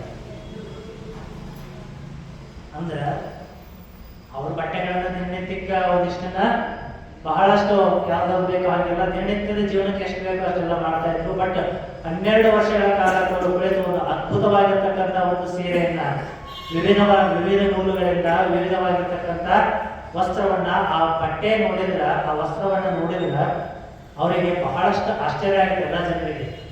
ಇದನ್ನ ನಮ್ಮ ಕೈಲಿ ಕೊಂಡ್ಕೊಳಕ್ ಆಗುದಿಲ್ಲ ಅಂತ ಅನಿಸ್ತಿರ್ತದೆ. ಅಷ್ಟು ಅದ್ಭುತವಾಗಿರ್ತಕ್ಕಂಥ ಸೀರೆನ 12 ವರ್ಷಗಳ ಕಾಲ ತಪಸ್ಸನ್ನು ಮಾಡಿ 12 ವರ್ಷ ಮಾಡಿದ್ದೇನಿರ್ತದೆ ಅವರಿಗೆ ಮಹತ್ತರವಾಗಿರ್ತಕ್ಕಂಥ ತಪಸ್ಸು. ಹಾಗಾಗಿ 12 ವರ್ಷ ಕುಳಿತುಕೊಂಡು ಒಂದು ಸೀರೆ ನೇದಿದ್ದೆ ಅಂತ ಆ ಸೀರೆಯನ್ನು ಮಾರಬೇಕು ಅಂತೇಳಿ ಮುದನೂರಿನಿಂದ ಸವಣೂರಿಗೆ ಹೋಗಿದ್ರು. ಗುಲ್ಬರ್ಗ ಜಿಲ್ಲೆಯ ಮುದನೂರು ಅಂತ ಐತಿ, ಅಲ್ಲಿ ಸವಣೂರು ತಾಲೂಕು. ಅಲ್ಲಿಗೆ ಹೋಗಿದ್ರಂತ. ಅಲ್ಲಿ ಹೋದಾಗ ಸವಣೂರಲ್ಲ ಸುರ್ಪುರ್. ಆ ಸುರ್ಪುರಿಗೆ ಹೋಗಿರ್ತಾರ. ಸುರ್ಪುರ್ ಸಂತೆಗೆ ಹೋಗಿ ಮಾರಾಟಬೇಕು ಅಂತ ನಿಲ್ತಾರೆ. ದೇವರ ದಾಸಿಮಯ್ಯನವ್ರು ತಂದು ಒಂದು ಸಂತೆ ಇದೆ ಮಾರಾಟ ಸೀರೆ ಇಟ್ಟಾರ ಅಂತ ಹೇಳಿದ್ರೆ ಭಾಳ ಜನ ಕಲಿಸ್ತದೆ. ಏನಂತ ಈ ಸೀರೆ ಭಾಳ ಜನ ನೋಡ್ತಾರ, ನೋಡ್ಬಿಟ್ಟು ಹಂಗ ಹೋಗ್ತಾರೆ. ಒಂದಿಷ್ಟು ವಸ್ತುಗಳು ಅನ್ನಿಸ್ತವೆ ನೋಡ್ರಿ ಜೀವನದೊಳಗೆ. ಏನಂತ ಹೇಳಿದ್ರೆ ನಾವೆಲ್ಲ ಹೋಗ್ಬೇಕಾದ್ರೆ ಯಾವ್ದು ನೋಡಿದ ತಕ್ಷಣ ಬಹಳಷ್ಟು ನೋಡಿ ಭಾಳ ಇಷ್ಟ ಆಗುತ್ತೆ ನಮ್ಗೆ. ಇಷ್ಟ ಆಗಿಬಿಟ್ಟು ರೇಟ್ ಕೇಳ್ಬೇಕು ಅಂದ್ರೆ ರೇಟ್ ಕಾಸ್ಟ್ಲಿ ಇರ್ತೈತಿ, ಬ್ಯಾಡ ಬಿಟ್ಟು ಕೇಳೋದು ಅನಿಸ್ತದ. ನಮ್ಮೆಲ್ಲರಿಗೂ ಸಹಜವಾಗಿ ಅನಿಸ್ತದ. ಆದ್ರೆ ಆ ಸೀರೆ ನೋಡಿದ್ರೆ ಎಲ್ಲರಿಗೂ ಹಂಗ ಅನಿಸ್ತದ. ಅವತ್ತು ಇಂಥ ಚಲೋ ಸೀರೆ ಐತಿ, ಇದರ ರೇಟ್ ಭಾಳ ಇರ್ತೈತಿ. ಹಂಗಾಗಿ ನಾವು ಕೇಳೋದು ಬೇಡ ಬಿಡ, ರೇಟ್ ಕೇಳೋಷ್ಟು ನಮಗ ಅಷ್ಟು ಶ್ರೀಮಂತಿಕೆ ನಮ್ಮ ಹತ್ರ ಇಲ್ಲ. ಭಾಳ ಚಲೋ ಐತಿ ಈ ಸೀರೆ ರೇಟ್ ನಾವು ಎಷ್ಟಂತ ಕೇಳ. ಯಾಕಂತ ಹೇಳಿದ್ರೆ ದಾಸಿಮಯ್ಯನವ್ರು ಎಷ್ಟು ಕೇಳ್ತಾರೆ ಅಷ್ಟು ಕೊಡಕ್ಕೆ ರೆಡಿದ್ರು ಅವರು. 4 ಆನೆ ಕೊಟ್ಟರು ಸರಿ, 8 ಆನೆ ಕೊಟ್ಟರು ಸರಿ, ₹1 ಕೊಟ್ಟರು ಸರಿ, 1 ಆನೆ ಕೊಟ್ಟರು ಸರಿ, ಹಂಗ ದಾನ ಕೊಡೋದು ಮಾಡುವಂಥ ಮನುಷ್ಯ ಅವ.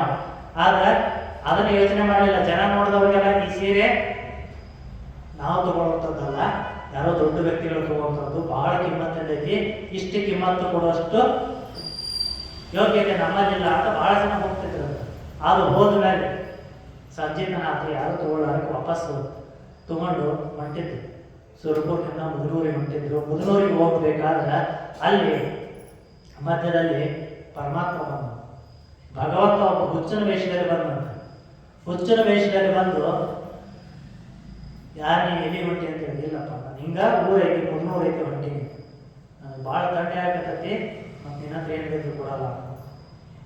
ಆಯ್ತಪ್ಪ ಅಂತ ಹೇಳ್ಬಿಟ್ಟು ಸೀರೆ ಇತ್ತು, ಸೀರೆ ಕೇಳಿದ್ವಿ. ಇದೊಂದು ಐತಿ ಅಂತ ಹೊತ್ಕೊಳಕ್ಕೆ ನಿನಗರ ಆಗತ್ತೆ, ಸದ್ಯಾಗತ್ತೂ ಮಾರಾಟ ಆಗಲಿಲ್ಲ, ನಿನಗರ ಆಗತ್ತ ತಗೋ ಅಂತ ಕೊಟ್ಟರು. ಪರಮಾತ್ಮ ಭಾಳ ಆಶ್ಚರ್ಯ ಆಯ್ತು. ಇದು ಕೇಳಿದ ತಕ್ಷಣ ಕೊಟ್ಬಿಟ್ಟು ನಮ್ಮ ಮನುಷ್ಯ ಇಷ್ಟು ವರ್ಷ 12 ವರ್ಷ ಕಷ್ಟಪಟ್ಟು ನೇದ್ಬಿಟ್ಟು ಕೊಟ್ಟಾನ. ಕೊಟ್ಟಿರ್ತಕ್ಕಂಥ ಮನುಷ್ಯ ಒಂದು ಸ್ವಲ್ಪ ಏನೂ ಇದಿರಲ್ಲ ಅಂತೇಳಿ ಮತ್ತೆ ಪರೀಕ್ಷೆ. ಭಗವಂತ ಪರೀಕ್ಷೆ ಮಾಡಿದ್ರೆ ಹಂಗ ಮಾಡ್ತಾನಂತೆ. ಹರತನ್ನ ಭಕ್ತರ ತಿರುವಂತೆ ಮಾಡುವ, ಒರೆದು ನೋಡುವ ಮಸನಿಯ ಚಿನ್ನದಂತೆ, ಅರೆದು ನೋಡುವ ಕಬ್ಬಿನ ಕೋಲಿನಂತೆ, ಅರೆದು ನೋಡುವ ಚಂದನದಂತೆ.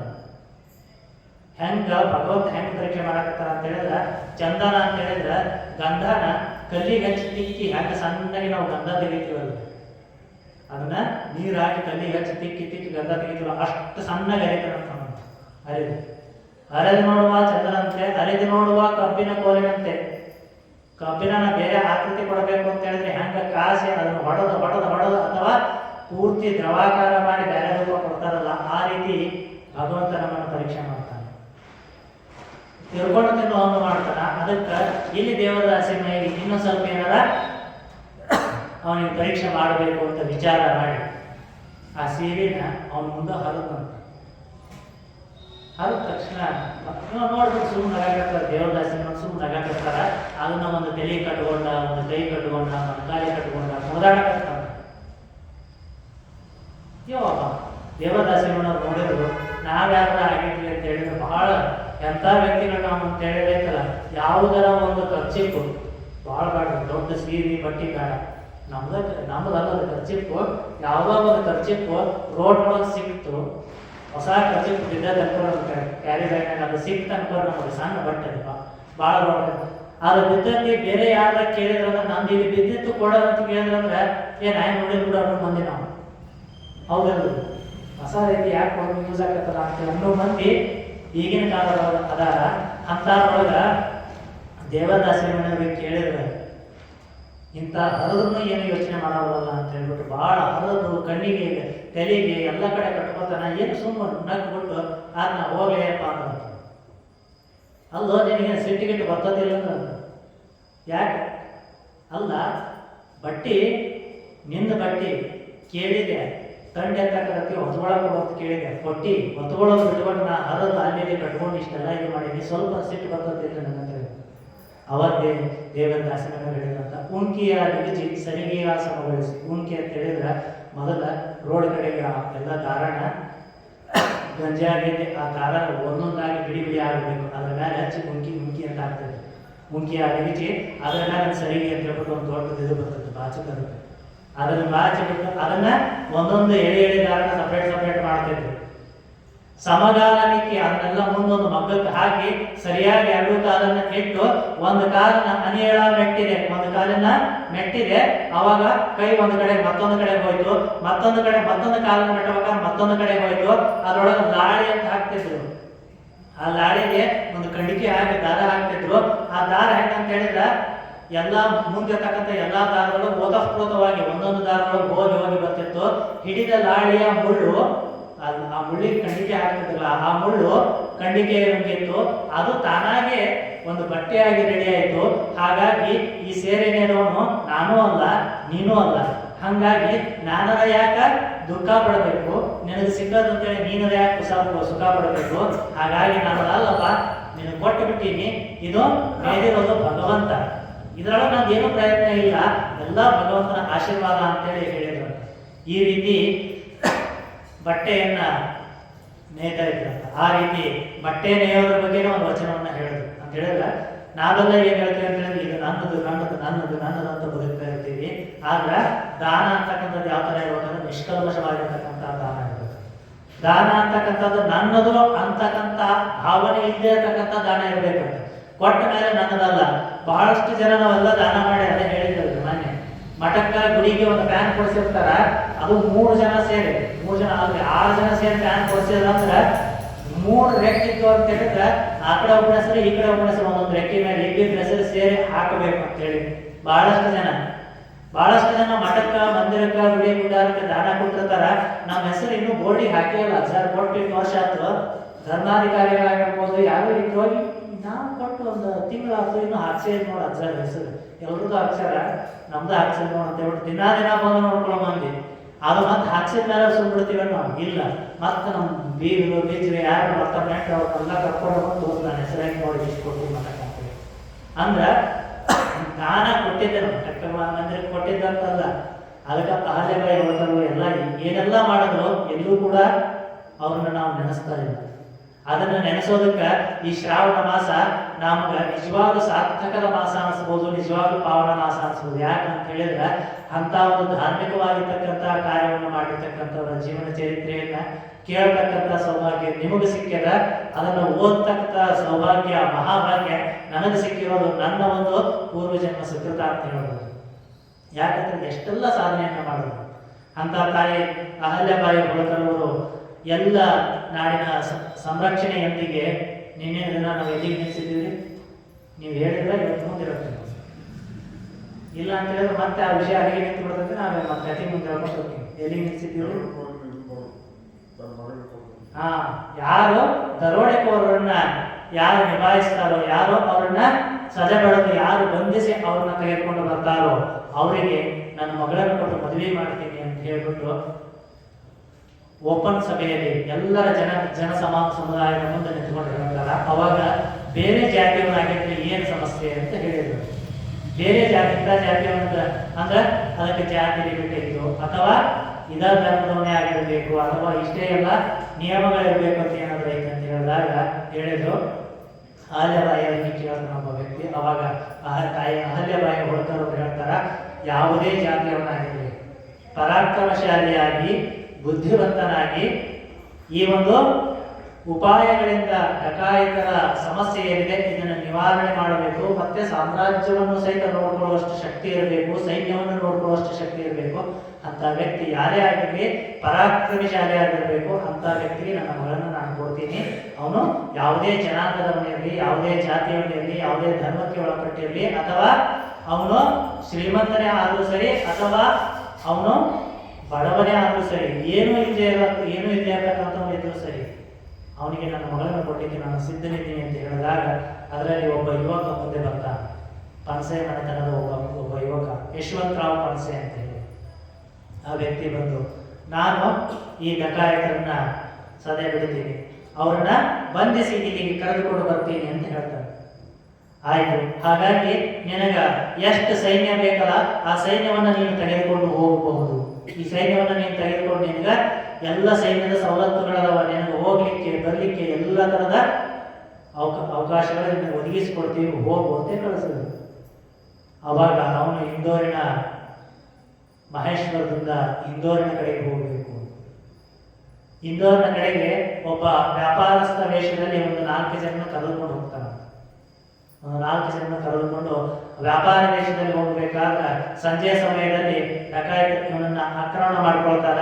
ಅವರನ್ನ ಹಿಡಿದ್ರೆ ಅಷ್ಟೇ ಆಗೋದಿಲ್ಲ, ಅವ್ರ ಮುಖ್ಯಸ್ಥನನ್ನು ಕರ್ಕೊಂಡು ಬರಬೇಕು. ಹಾಗಾಗಿ ಅವರ ಜೊತೆಗೆ ಶರಣಾಗತಿಯಾಗಿ ಅವ್ರ ಜೊತೆಗೆ, ಇಲ್ಲ ನನ್ನ ಹತ್ರ ಏನೂ ಇಲ್ಲ, ನಿಮ್ಮ ಮುಖ್ಯಸ್ಥರ ಹತ್ರ ಕರ್ಕೊಂಡು ಹೋಗ್ರಿ, ನಾನು ಮಾತಾಡ್ಲಿಕ್ಕೆ ಬಂದಿದ್ದೀನಿ ಅಂತ ಹೇಳ್ತಾನೆ. ಅಂದ್ರೆ ಡಕಾಯಿತ ನೋಡಿದ್ರೆ 8 ಜನ ಅದಾರ, ಇವರು 4 ಜನ ಅದಾರ. ಬಹಳಷ್ಟು ಜನ ಹೆದರೋದಕ್ಕೆ ಶುರು ಮಾಡ್ತಾರ, ನೀವು ಅವ್ರ ಹತ್ರ ಹೋಗ್ತಿ ಬೇಡ, ನಮ್ಮ ಹತ್ರ ಎಲ್ಲ ಕೊಟ್ಬಿಟ್ಟು ನಾವು ವಾಪಸ್ ಹೋಗ್ತೀವಿ ಅಂತ ಎಷ್ಟೋ ಜನ ವಾಪಸ್ ಹೋದ್ರಂತ. ಆದ್ರೆ ಯಶವಂತರಾವ್ ಪಣಸೆ ಬಹಳ ಧೈರ್ಯವನ್ನು ಮಾಡಿ, ನಿಮ್ಮ ಮುಖ್ಯಸ್ಥ ಯಾರಿದಾನೋ, ನಿಮ್ಮ ನಾಯಕ ಯಾರಿದಾನೋ, ದರೋಡೆಕೋರರ ನಾಯಕ, ಅವನ ಜೊತೆಗೆ ನಾವು ಮಾತಾಡಬೇಕು, ಅವನ ಹತ್ರ ಕರ್ಕೊಂಡು ಹೋಗ್ರಿ ಅಂತ ಹೇಳ್ತಾನಂತೆ. ಬಹಳಷ್ಟು ಬಂದೋಬಸ್ತಿನಿಂದ ಇವನ ಕಣ್ಣಿಗೆ ಮುಸುಕು ಹಾಕಿ ಎಲ್ಲ ಗುಡ್ಡಗಾಡ ಪ್ರದೇಶಗಳಿಂದ ಹಾದು ಅವನನ್ನು ಕರೆದುಕೊಂಡು ಹೋಗ್ತಾನೆ. ಅಲ್ಲಿಗೆ ಕರೆದುಕೊಂಡು ಹೋದಾಗ ಅವರಿಗೆ ಹೇಳ್ತಾನೆ, ನೀವೆಲ್ಲ ಈ ಒಂದು ದರೋಡೆಯನ್ನು ಮಾಡಿ ಡ್ಯೂಟಿಯನ್ನು ಮಾಡಿ ಜೀವನವನ್ನು ಯಾಪನೆ ಮಾಡ್ತಾ ಇದ್ದಿಲ್ಲ, ನಿಮಗೂ ಎಲ್ಲರಂತೆ ಬದುಕಬೇಕು ಅಂತ ಇಷ್ಟ ಇದೆ, ನಿಮಗೂ ಹೆಣ್ಣು ಮಕ್ಕಳು ಅಂತಕ್ಕಂಥವ್ರು ಅದರ, ನಿಮಗೂ ಸಂಸಾರ ಅಂತಕ್ಕಂಥದ್ದು ಐತಿ, ನೀವು ಸಹಿತ ಎಲ್ಲರಂತೆ ಬದುಕಬೇಕು ಅಂತಕ್ಕಂಥ ಆಸೆ ನಮಗೂ ಇದ್ದಂಗೆ ನಿಮ್ಮೆಲ್ಲರಿಗೂ ಐತಿ. ನೀವು ಯಾಕೆ ಉದ್ಯೋಗ ಮಾಡಿ ಬದುಕಬೇಕಲ್ಲ? ಇಲ್ಲ, ಇಲ್ಲಿ ರಾಜರು, ಹಿಂದಿನ ರಾಜರ ಮೇಲೆ ಆಕ್ರಮಣ ಮಾಡಿದಾಗ ಬೇರೆ ರಾಜರು ಅವರು ನಮ್ಮನ್ನು ಗಮನಿಸಲಿಲ್ಲ, ಇವರು ನಮ್ಮನ್ನು ಗಮನಿಸದೇ ಇರೋ ಕಾರಣವಾಗಿ ನಮಗೆ ಯಾವುದೇ ಸವಲತ್ತುಗಳು ಸಿಗದೇ ಇರೋ ಕಾರಣವಾಗಿ ನಾವು ಈ ಒಂದು ಕಾರ್ಯವನ್ನು ಮಾಡಬೇಕಾಗಿದೆ. ನಾವೇನು ಬಯಸಿ ಮಾಡ್ತಾ ಇಲ್ಲ, ಬೇಕು ಅಂತೇಳಿ ಮಾಡ್ತಾ ಇಲ್ಲ, ನಮ್ಮ ಹೊಟ್ಟೆಪಾಡ ನಡೀಲೇಬೇಕಾಗಿದೆ, ಹಾಗಾಗಿ ನಾವು ಮಾಡ್ತಾ ಇದ್ದೀವಿ. ಹಾಗೆ ನಿಮಗೆ ಯಾವುದೇ ವಿಧವಾಗಿರ್ತಕ್ಕಂಥ ಶಿಕ್ಷೆ ನಿಮಗೆ ಆಗದೇ ಇರುವ ಹಾಗೆ, ನಿಮಗೆ ಜೀವನೋಪಾಯಕ್ಕೆ ಬೇಕಾಗಿರ್ತಕ್ಕಂಥ ಉದ್ಯೋಗಗಳು ನಿಮಗೆ ದೊರಕೋ ಹಾಗೆ ನಾನು ಮಾಡ್ತೀನಿ ಬನ್ನಿ ಅಂತ ಹೇಳ್ತಾನಂತ. ಬರೋದಿಲ್ಲ ಅಂತ ಹೇಳಿದಾಗ ಅವ್ರ ಜೊತೆಗೆ ಸ್ವಲ್ಪ ಕಾದಾಟವೂ ಕೂಡ ನಡೀತದೆ.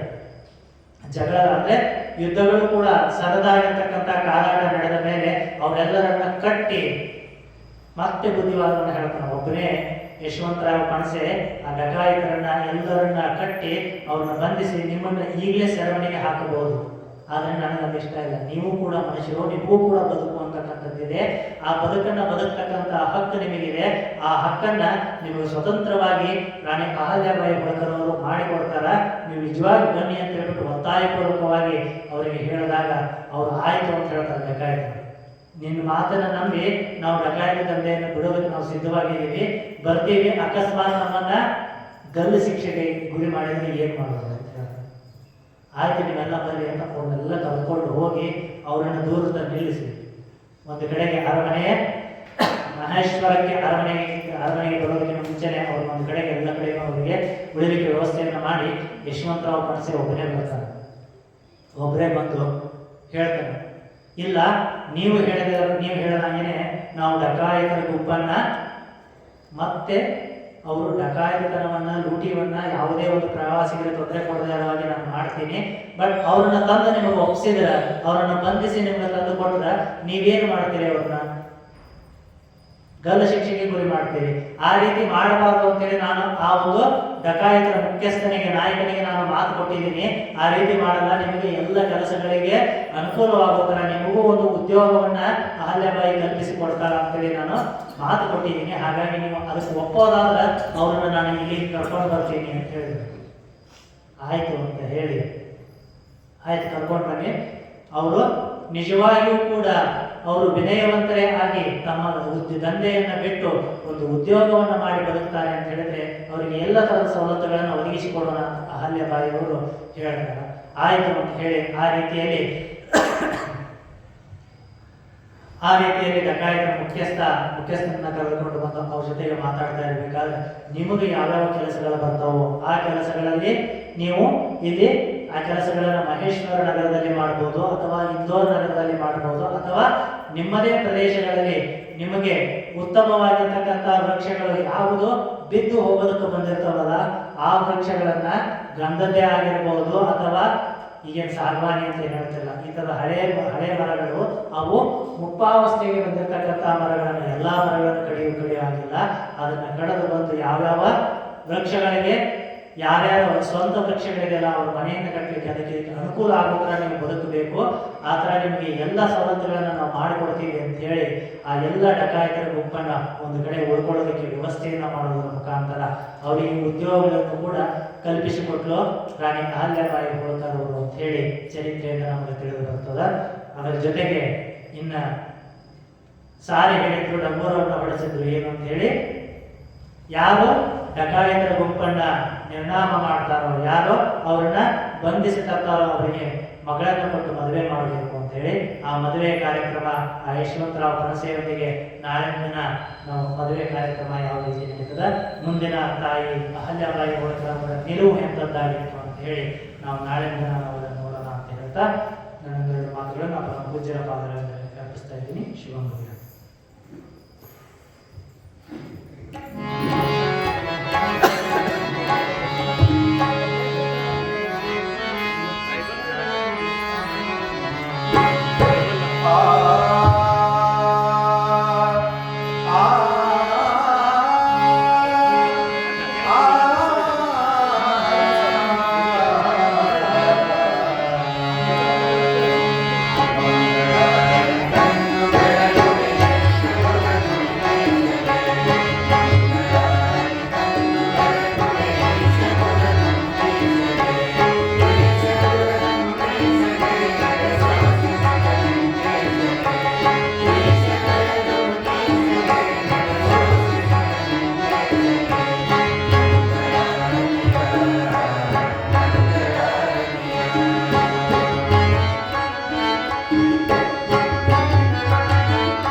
शिवो नाम रूपाभ्यां या देवी सर्वमंगल तयो संस्मरणार्थं सां सर्वतो जय मंगलं जय नमः पार्वती पते शिव हर हर